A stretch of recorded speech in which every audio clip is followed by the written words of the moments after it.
তিন চীনা নভোচারীর ফেরার পথে কি এমন ঘটেছিল যে তাদের পৃথিবীতে পৌঁছাতে দেরি হলো ৯ দিন? কোন ধরনের স্পেস ডেব্রি বা মহাকাশ বর্জ্য তাদের মহাকাশযানে আঘাত করেছিল? আর সত্যি তারা ঠিক কতটা বিপদের মুখোমুখি হয়েছিলেন? কি করেই বা সেই সংকট কাটিয়ে ফিরলেন পৃথিবীতে? চলুন জানা যাক।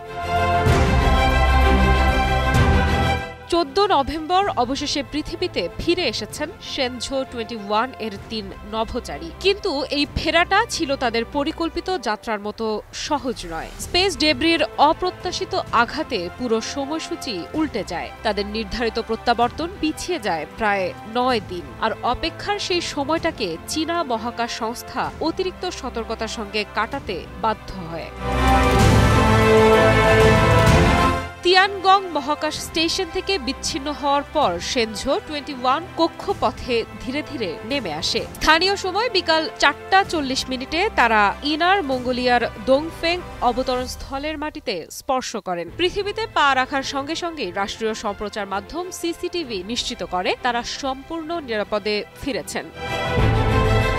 অবতরণের পর কমান্ডার চেন দোং বলেন, ৬ মাসের মিশনটি ছিল শতভাগ সফল। কিন্তু তিনি এটিও স্বীকার করেন এই সাফল্যের পথে ছিল বেশ কিছু চাপ, অনিশ্চয়তা আর জটিলতা। চেন বলেন, স্পেস ডেব্রির ঘটনায় সৃষ্ট বিলম্ব ছিল তাদের জন্য শেখার সুযোগ এবং সক্ষমতার একটি বড় পরীক্ষা।